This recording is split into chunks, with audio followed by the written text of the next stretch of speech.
Hello, welcome to White Birch Tarot.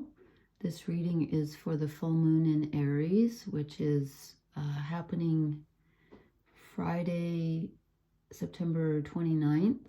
I'm doing this, well, you could consider it late at night or early in the morning, depending on your point of view.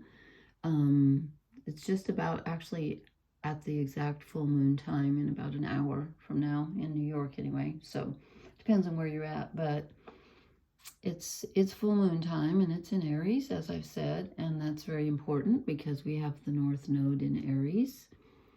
And so that means the sun is in Libra with the South Node.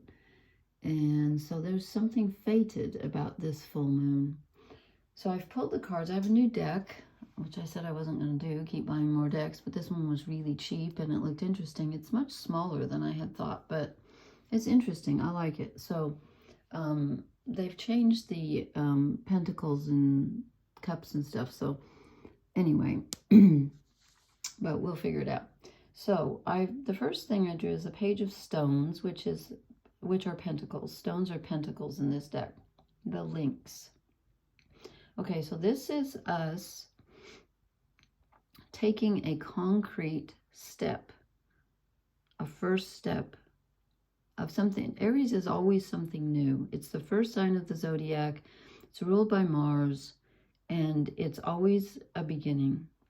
In the tarot, the Fool is the Aries card. So this is taking a concrete first step.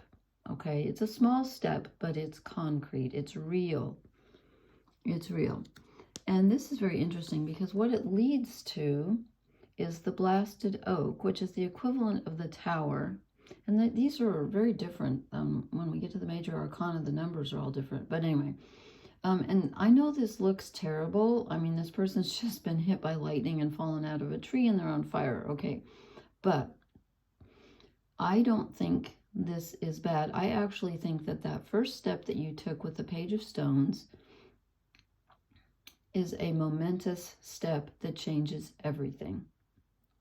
In a good way. I know this doesn't look good, but trust me, because I'll tell you why. The next card we get is the Five of Bones.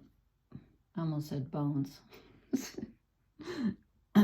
Pardon me. The Five of Bows, which are wands. And normally that's people kind of fighting. This one has empowerment, which I think is really interesting. So this first step that you take that completely changes everything up in your world is empowering. So that's why I knew this was not a bad tower. This is a good tower. I know it doesn't look good, but it is. And I'll tell you what else it does besides giving us a feeling of empowerment. It also helps us move away from a sad situation. It helps us, I was going to say transit. It helps us, why can't I think of the word I want ever? I'll just use transit. It helps us move from a sad situation into a better one. We're leaving something behind with this first step. It's our first, we're taking a step away from something sad and towards something that's empowering, okay? Then I get the Page of Arrows, which is the same as the Page of Swords, which is the Wren.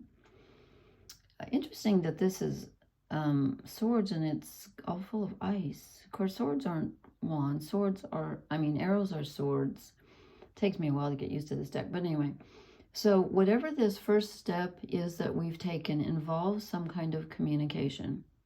We've told someone something. We've let them know something.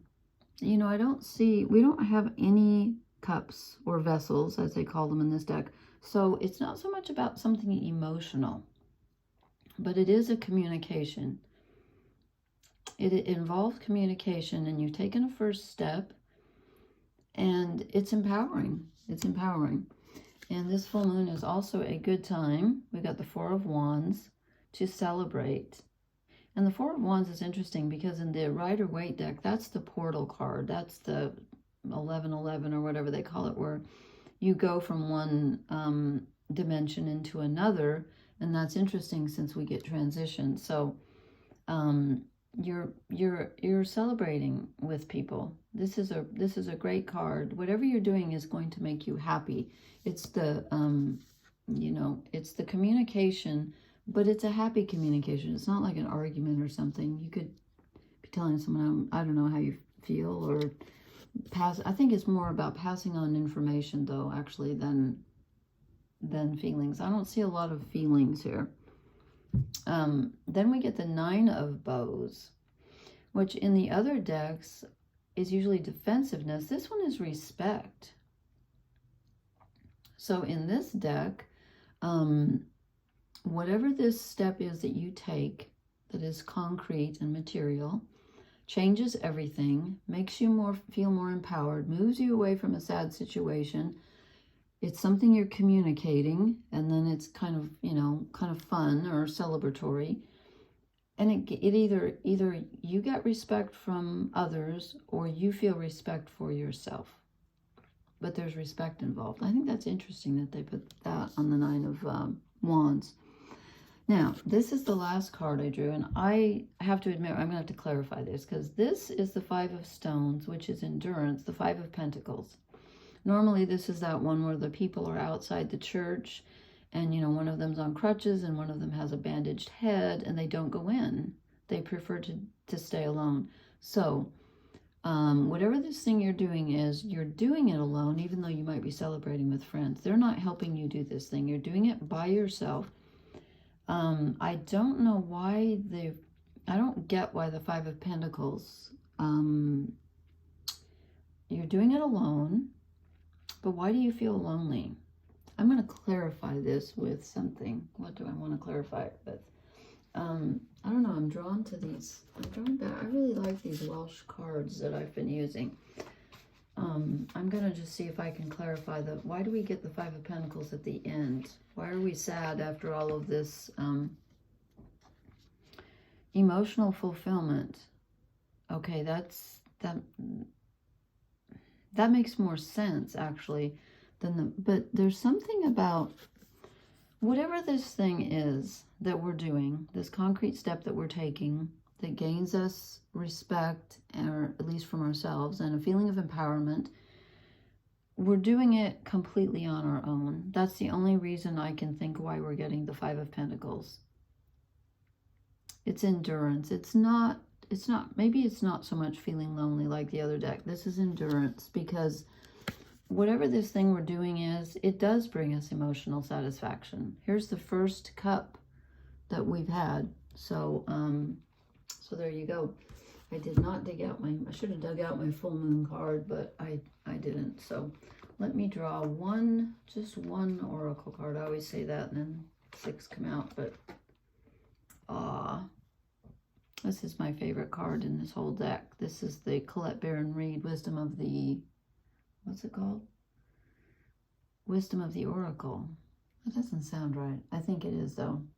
I don't have a book with it, but I don't need one. We get Loyal Heart. This sort of speaks for itself. Venus is still in Leo. Leo rules the heart. It also rules loyalty. Leos are extremely loyal. So, and you know what? You could be being loyal to yourself.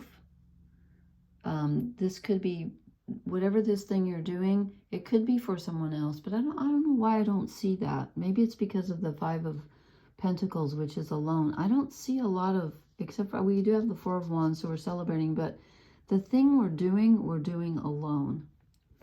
And so this might be being loyal to your own heart. I really feel that.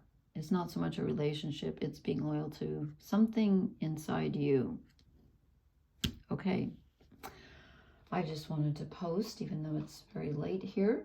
I was headed in this room for something else, and the cards they keep grabbing me. So anyway, happy full moon in Aries. Next time I will talk about the astrology more, but it's late, and I just wanted to do a moon reading. So blessings, everyone. Please hit the like, share, and subscribe buttons, and I will talk to you next time.